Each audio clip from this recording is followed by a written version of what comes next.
রায়হান রাফিকে প্রথমত আমি সাধুবাদ দিতে চাই যে ও কন্টিনিউয়াসলি কাজ করে যাচ্ছে, ডেফিনেটলি, হ্যাঁ, যে ও থেমে নেই, একের পর এক সিনেমা বা কন্টেন্টও বানিয়ে যাচ্ছে। হঠাৎ করে 3 বছর পর একটা কন্টেন্ট বানিয়ে সবাইকে দেখিয়ে তারপর সে মানুষটা উদয় হয়ে যাচ্ছে, ওটা না। সে কন্টিনিউয়াসলি কাজ করে যাচ্ছে এবং আজকে রায়হান রাফির নামের একটা গ্রহণযোগ্যতা তৈরি হয়েছে। মানুষ, জনগণ রায়হান রাফির নাম চেনে, রায়হান রাফির নাম শুনে সিনেমা দেখতে যায়। আই এম নট সেইং যে শুধু সোশ্যাল রেসপন্সিবিলিটি ফুলফিল করার জন্য কাজ করা উচিত বা প্রতিটা কাজেই মেসেজ থাকতে হবে। ইটস অ্যান এন্টারটেইনমেন্ট বিজনেস, প্রতিটা কাজে মেসেজ থাকার কোনো কিছু নেই, এন্টারটেইনমেন্টের জন্য কাজ করবে। কিন্তু কোনো কাজে যদি মেসেজটা আসে যেটাতে ইম্পোজ না মনে হয়, সেটা খারাপ না। বাঁধনকে আমার অসাধারণ লেগেছে খুফিয়াতে। খুফিয়া অ্যাজ আ প্রোডাকশন বা বিশাল ভারদ্বাজের আমি যেসব কাজ দেখে অভ্যস্ত, সেটা আমার কাছে সেই লেভেলের লাগেনি একদম অনেস্টলি, যেই কারণে আমি খুফিয়া নিয়ে কোনো স্ট্যাটাস দিইনি। But Badhon was very good in it. টাবুর সাথে বাঁধনকে অভিনয় করার সময় আমি বাঁধনকে দেখেছি instead of Tabu. That is a very big achievement. ভাই আমার যেরকম শাওকির সাথে আমার পরিচয় ছিল না, শাওকিকে আমি কারাগার এক দেখার পরে আমি শাওকিকে টেক্সট করেছি যে ভাই আমার আপনার কাজ খুব ভালো লেগেছে, আমার খুবই ভালো লেগেছে, যদি কখনো আপনার সাথে কাজ করার সুযোগ হয় I would love to work with you.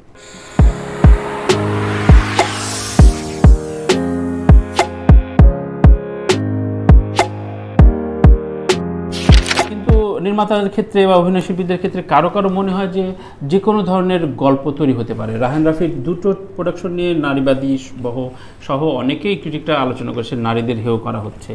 কিংবা বাঁধনের খুফিয়া নিয়ে অনেকেই বলেছে এটা দেশকে হেয় করা হয়েছে, এটা কাজ করা উচিত হয়নি। তো উচিত অনুচিত নাকি আবার কেউ বলে শিল্পীদের থাকতে নাই। তুমি কোনটাকে বিলং করো, কোন যুক্তিকে তোমার কাছে মনে হয় যৌক্তিক? আচ্ছা, রায়হান রাফির ব্যাপারটা আগে বলি। রায়হান রাফির কথা যেহেতু আগে বললেন, রায়হান রাফিকে প্রথমত আমি সাধুবাদ দিতে চাই যে ও কন্টিনিউয়াসলি কাজ করে যাচ্ছে, ডেফিনেটলি, হ্যাঁ, যে ও থেমে নেই, একের পর এক সিনেমা বা কন্টেন্টও বানিয়ে যাচ্ছে। হঠাৎ করে 3 বছর পর একটা কন্টেন্ট বানিয়ে সবাইকে দেখিয়ে তারপর সে মানুষটা উদয় হয়ে যাচ্ছে, ওটা না। সে কন্টিনিউয়াসলি কাজ করে যাচ্ছে এবং আজকে রায়হান রাফির নামের একটা গ্রহণযোগ্যতা তৈরি হয়েছে। মানুষ, জনগণ রায়হান রাফির নাম চেনে, রায়হান রাফির নাম শুনে সিনেমা দেখতে যায়। So that is very good. এখন এটার সাথে একটা জিনিস যোগ করতে চাই যে যখন একটা মানুষের পরিচিতি তৈরি হয় তখন একটা দায়বদ্ধতাও তৈরি হয়, একটা সর্ট অফ সোশ্যাল রেসপন্সিবিলিটি থাকে। আই এম নট সেইং যে শুধু সোশ্যাল রেসপন্সিবিলিটি ফুলফিল করার জন্য কাজ করা উচিত বা প্রতিটা কাজেই মেসেজ থাকতে হবে। ইটস অ্যান এন্টারটেইনমেন্ট বিজনেস, প্রতিটা কাজে মেসেজ থাকার কোনো কিছু নেই, এন্টারটেইনমেন্টের জন্য কাজ করবে। কিন্তু কোনো কাজে যদি মেসেজটা আসে যেটাতে ইম্পোজ না মনে হয়, সেটা খারাপ না, সেটা খারাপ না। আর দুই, যেটা নিয়ে নারীবাদী লোকজনরা বলেছে যে মিসোজিনিস্টিক অ্যাপ্রোচ, সেই মিসোজিনিস্টিক অ্যাপ্রোচের কিছু জিনিস আসলে সুরঙ্গ বা দু একটা জায়গায় পাওয়া যায়, একেবারেই যে পাওয়া যায় না তা না। মানে আমি যেহেতু সুরঙ্গ দেখেছি, তো এই যে লাস্টে তোমাকে শাস্তি দেওয়া হয়, আমাদের দেশে বা এই সাবকন্টিনেন্টে একটা লেভেলের কিন্তু মেয়েরা খুব সাপ্রেসড, মানে খুব কম নারীরা কিন্তু খুব জেগে ওঠো নারী। রাইট, মানে যে প্রভাবের কথা তুমি বললে যে কাঁদতে কাঁদতে লাইভে এসেছে মেয়েটা, এই প্রভাবটাও তো এই প্রভাবটা কিন্তু সমাজে অলরেডি বিরাজমান, পড়তে পারেন। হ্যাঁ, তো ওই জায়গা থেকে যদি কেউ ইনফ্লুয়েন্সড হয়ে চিন্তা করে যে আমিও এটা করতে পারবো, তুমি এটা করেছো তার মানে শাস্তি দেওয়ার অধিকার আমারও আছে, ওই জায়গার একটা থট সে দিতে পারে চাইলে। এটা আমার নট অ্যাডভাইস, এটা আমার রিকমেন্ডেশন বা রিকোয়েস্ট যে he can think like that also. কারণ এখন উনি এমন একটা জায়গায় বিলং করে যে তার কথা, তার থটস ভ্যালু করে। দারুণ করে ব্যাখ্যা করলা। এবং বাঁধনের বিষয়টা বিভিন্ন কুতর্কে এসছে, যদিও খুবই সারফেস লেভেলে। তোমার কাছে কি মনে হয়?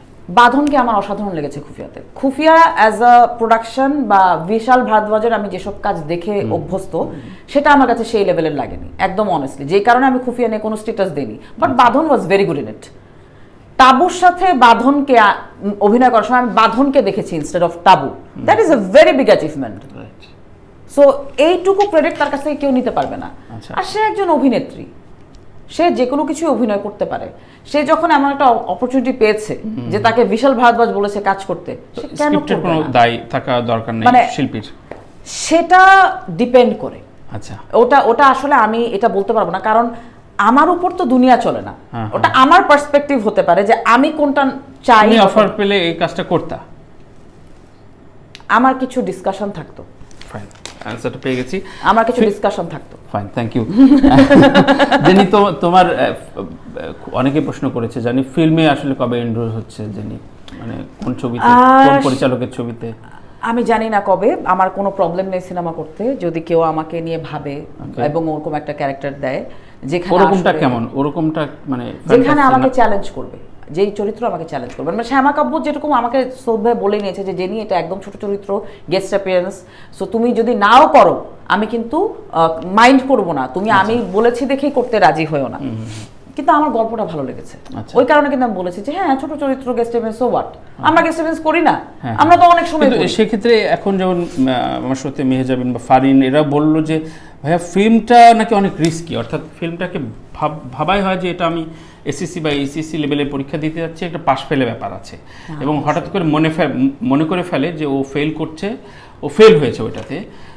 তো ওই জায়গায় মিড ফিল্ম করতে গেলে অনেকে টলিউডের আশ্রয় নেয়, টলিউডে মিড ফিল্মটা খুব প্রেইজ হয়, বাংলাদেশে ওই একই রকম গল্পে আবার বলা হয় যে না চলছে না, নাটক টাটক লাগতেছে। তোমারও কি এই ধরনের মানে যুক্তিতে বিশ্বাস করো কিনা, এই ধরনের ভীতিও কাজ করে কিনা? যে না, ভীতি কাজ করে না, সত্যি কথা যেটা, ভীতি কাজ করে না। তবে হ্যাঁ, film is difficult in this sense, কারণ বড় স্ক্রিনে দেখা যায়। তো আমি সবসময় বলি যে ফিল্মে ভুল খুব চোখে পড়ে।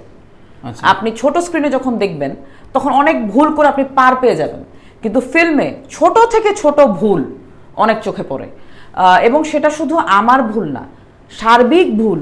প্রোডাকশনে কি হয়েছে, প্রোডাকশনে কম টাকা খরচ হয়েছে, এখানে চিট করে শর্ট নিয়েছে, সব বোঝা যায়। এবং আজকালকার জনগণ কিন্তু সব বুঝে ভাই, আগে যেরকম আমরা শুধু গুটি কয়েকজন বুঝতাম, হ্যাঁ যে অন্যরা বুঝতেছে না, এখন সবাই বুঝে। সো ওই জায়গা থেকে একটা রেসপন্সিবিলিটির জায়গা কাজ করে। এবং যেহেতু আমি যদি একদমই নতুন একজন আনকরা মানুষ হতাম, যে যাকে কেউ এখনো দেখেনি, সে শুরুই করছে ফিল্ম দিয়ে, তখন অনেক ইজিয়ার, কারণ আমার কাজের সাথে কম্পেয়ার করার কোনো জায়গা নাই। তো যে this is the first thing I am doing, আমি যেটা করবো সেটাই সই, যে অ্যাক্টিং না পারলেও সই, অ্যাক্টিং পারলেও সই, কিন্তু আমার তো একটা ভলিউম অফ ওয়ার্ক আছে। ফারিন আর মেজাবিন যেটা বলেছে, আই থিঙ্ক এটা, যে আমার যে ভলিউম অফ ওয়ার্কটা আছে, আমি যদি ওই লেভেলটা টাচ না করতে পারি, তখন আমি আমার অডিয়েন্সকে ডিসঅ্যাপয়েন্ট করে ফেলবো, বিকজ অডিয়েন্স আমার এর থেকে ভালো কাজ দেখে ফেলেছে। রাইট, 6 বছরের যেহেতু একটা গ্যাপ আছে, 6 বছরে এমন এমন কার নির্মাণ ভালো লেগেছে যার কাজ যিনি করতে চায়? ডিরেক্টরদের, আচ্ছা ডিরেক্টরদের সবার নাম আমার খুব মনে নেই। ভিকি জাহেদের কাজ ভালো লেগেছে, রায়হান রাফির কাজ ভালো লেগেছে, আরো দুই চারজন আছে, তারেকের কাজ ভালো লেগেছে। ও আমি সব ইম্পর্টেন্ট নামগুলো ভুলে যাচ্ছি। শাওকির কাজ খুব ভালো লেগেছে, আশফাক রিপনের কাজ ভালো লেগেছে, ওদেরকে আমি জানিয়েছি, সাথে সাথে জানিয়েছি। ওটা আমি করি, আমি আসলে করি, আমি হয় ফেসবুকে জানাই, নাহলে আমি তাদেরকে জানাই। আমি ফেসবুকেও জানিয়েছি, ইনবক্সেও জানিয়েছি, কারণ আবার অনেকে মনে করে যে হ্যাঁ ইনবক্সে জানিয়েছে, ফেসবুকে লিখলো না। সো ওই জন্য আমি তাদেরকে ফার্স্টে ফেসবুকে একটা স্ট্যাটাস দিই এবং তারপর তাদেরকে পার্সোনালি জানাই যে ভাই আমার, যেরকম শাওকির সাথে আমার পরিচয় ছিল না, শাওকিকে আমি কারাগার এক দেখার পরে আমি শাওকিকে টেক্সট করেছি যে ভাই আমার আপনার কাজ খুব ভালো লেগেছে, আমার খুবই ভালো লেগেছে, যদি কখনো আপনার সাথে কাজ করার সুযোগ হয় I would love to work with you. দারুণ। আমরা শেষ বিরতিতে যাবো, আর অল্প কিছুক্ষণ থাকবো, কিন্তু তার আগে জানতে চাই যে নিজের করা কাজের ভেতরে থাকে না যে খুব রিগ্রেট হয়েছে যে অন দ্য সেট, আমি নাম শুনতে চাই না, কিন্তু অন দ্য সেট মনে হচ্ছে যে এই কাজটা কেন করতে আসলাম, তখন রিকভার হয় কিভাবে, মানে নিজেকে গিভ আপ করা হয় কিভাবে? কাজটা তো করে আসতে হয় না, মানে করে আসতে হয় একদম, তখন সহ্য ক্ষমতা কিন্তু আমাদের, মানে হ্যাঁ তখন সব কিছু বাদ দিয়ে কাজটা করে আসতে হয়। মানে সেটা একটা হাফ অ্যান আওয়ার বা 45 মিনিটসের মতো একটা নিজের সাথে নিজের স্ট্রাগল হয়, খুব বিরক্তি কাজ করে, এবং অনেক রকম বিরক্তি কাজ করার পরে তারপর ধরেন আমি একটা 5 মিনিটের ব্রেক নিয়ে আমি চিন্তা করি যে হ্যাঁ তুমি লৌহ মানব, তোমার দ্বারা সব সম্ভব, কোনো ব্যাপার না। অ্যান্ড এরকম হয়েছে যে আমি অসম্ভব বিরক্ত কোনো সেটে, এবং কেউ আমাকে পেইন দিচ্ছে বা ওভারঅল সেটের অ্যাটমসফিয়ারটা আরামদায়ক না, সেই মানুষগুলো 2 দিন কাজ করার পরে তারপর বলেছে আপু আপনার সাথে কাজ করে খুব ভালো লেগেছে, আপনার সাথে আবার কাজ করবো আপু, ওর ভালো কাজ করবো। কিন্তু ধরেন ওনার সাথে আমার আবার কাজ করতে গিয়ে আমার চিন্তা হয়েছে না ভাই আমি আর চাই না, I am done for the day. তোমার অনেক কলিগ বলে তুমি অনেক ব্লেসড নাকি, তোমার খুব বেশি স্ট্রাগল করতে হয়নি, যা অন্য অনেকে সাধারণ মেয়ের করতে হয়। তো এইটা শুনতে কেমন লাগে একটু? তোমার কাছে একটু মনে হয় তোমাকে খাটো করা হলো?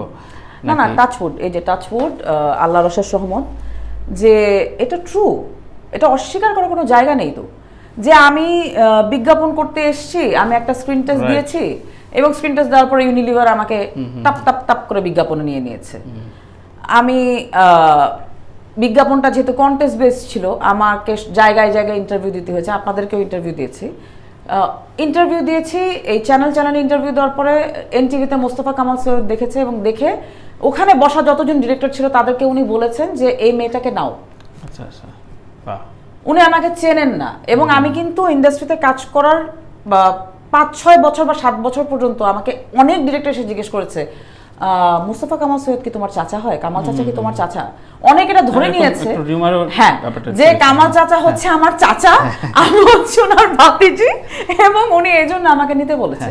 তো ওনার তো কোনো দরকার নেই আমাকে রেফার করার। আচ্ছা, so of course I am blessed যে উনি আমাকে দেখে মেরিট কাজ করে, মেরিট এবং টাইম বা লাক সবকিছু মিলিয়ে আসলে কাজ করে মানে অবশ্যই। এবং আমার ধারণা ওটাতে মানে মানুষ যেরকম বলে যে হ্যাঁ ও ওই স্কোপগুলো পেয়েছে, আমার স্কোপগুলোকে কোনো না কোনো কাজেও লাগাতে হচ্ছে। মানে এখন মোস্তফা কামাল সৈয়দ বলেছেন যে আচ্ছা ওকে নাও, ওই নাটকটা যখন আমি করেছি যে আর টিভির ওপেনিং নাটকটা, আমি যদি ওইখানে ফেল করতাম উনি কি আর 3 জন ডিরেক্টরকে বলতেন যে জেনিকে নাও? কোনোদিন না। তোমার জীবনের 5 জন মানুষের নাম বলতে হবে যার প্রতি তোমার ক্যারিয়ারের একটা কৃতজ্ঞতা রয়েছে। আলী যাকের, মোস্তফা কামাল সৈয়দ, আর 5 জন শিহাব শাহীন,